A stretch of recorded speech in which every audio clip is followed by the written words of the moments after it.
Hi, students. I was going to do an announcement today to give you some follow-up resources from our scavenger hunt. However, I noticed it was getting kind of wordy, and so I thought maybe a short video, a few minutes, might be a little bit more informative for you rather than a lot of words and a lot of links. And so I'm going to share my screen with you with some important information that I think will help you as you navigate the licensure process. The first thing that I want to kind of show you, and I'm going to use Arizona as a case example because it came up in one of the classes. When you do a search for your licensure board, very often you will not necessarily go directly to that licensure board. Now, mine will in this case because I've searched it before, but very often you get these things that are like counseling degree guide, humanservices.edu, mental health counselor license. And what you find when you get into this, it sounds very much like a government one, but it's actually selling universities. Or it's going to lead, it'll give you some information, but you don't know when this has been updated. You don't know how accurate it is. In many cases, this might be an admissions counselor doing this. And so you really don't want to just rely on this for your professional licensure. And they even do names like Public Health Online, but it's sponsored, as they say right here. So you want to make sure when you do your search that you are actually getting to the licensure board. And that can be difficult because in some states it's not intuitive. Florida, it's the Board of Medical Quality Assurance, and then they named the board after the 4 different areas, which is kind of okay for searching. But then you get places like Arizona that use like AZBBHE. That's not intuitive. You wouldn't know that it would be those initials. And so the first thing that'll pop up will be something like this that's sponsored. So make sure you're actually on your board site. That is my very first thing for you to kind of look for. It may not be the intuitive name. Make sure it's the actual board. Government sites, have a look to them. They're usually not as snazzy. But all that to say, then I want you to get into the discipline of finding the state statute that your licensure comes under. And so with Arizona and any other state, you can find state statute information right there on the site. They're all going to have that there. And so you'll click on that piece, get the most recent board rules. And lo and behold, it'll in each of the articles, don't be intimidated by this. You can see that each one of these, like they title each one, and you can kind of go. Article 6 is on counseling. So you just scroll down to Article 6, and any website or any information or anything that should be that you need for that state is in the state statute. There's nothing that's going to be a part of that state's laws and rules that isn't in the laws and rules. And so it's going to tell you the types of things that you need in there. So you want to read those.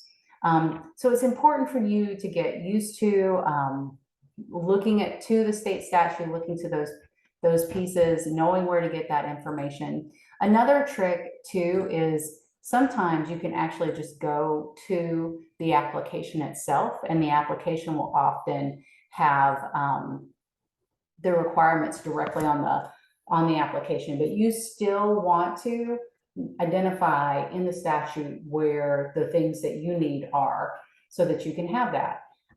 So in the statute, what kind of things do they have? They'll list your education degree requirements. In most cases, it's those 8 core areas we talked about. If there's special classes, it'll be listed there, like substance use, psychopharmacology, human sexuality, anything like that. And then then the next section will typically go into the supervision time after you get your degree. It'll tell you how many direct hours you need, how often you might need to meet with a supervisor, that sort of thing. Again, be careful. Information can be interchangeable. So, make sure you're kind of reading it carefully and reading it twice. Now that we've done the state statute disclaimer, now that we've talked about applications, I want to also give you, one of the things you're going to learn in research methods is how to triangulate data. When you have something like this, you might want to look at the state statute, look at the application, and then there's a third place just to kind of make sure everything's lining up and you really understand what you're doing. As a third, not first, research source, you can go to the American Counseling Association, counseling.org, and go to Knowledge Center and licensure requirements. And by state, it will tell you about your state. And when all that information lines up, that's a wonderful thing. And so let's take our friend Arizona over here. And it's going to tell you the credential title. We talked about it last night. Educational requirements. In this case, it's a KPREP accredited core or equivalent courses, 60 units. Those core, again, those are those 8. Those are 601, 602, 603, 604, 605, 606, 607, and your research class. And those are your core classes for KPREP. It'll tell you the exam required, the NCE, all of that piece. Continuing education and renewal requirements. That's after you get your license. That's for people like me. You guys are lucky. The Florida is a lot meaner than this.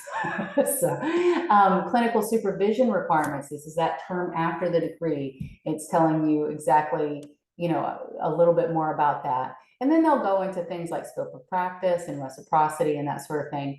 But this is really that third source of information. So I wanted to make sure that you had those resources and those disclaimers. And by the way, for the class, for the 6 o'clock class, it looks like Arizona does not actually have special class requirements. That's just for you, CJ. But all of you can do that. All of you can go in there and find your statute. All of those, you can cross-reference that with your application. All of you can go to counselor.org. But I want to make sure that you know the number one way to do this, which is to find the state statute that those requirements live in. Make sure it's the most current version. Those will be posted on that board site. Be on the lookout for sites that are masquerading as public sites. Make sure you're actually on the board site. So with that, that's my announcement, follow up to last night. I hope that helps you guys. I hope that you know that you have time to figure all this out. Don't let it stress you out, but just keep these kind of things in mind and you'll be self-sufficient and you'll be in the know. All right, thanks. Have a great week. I'll talk to you soon. Bye.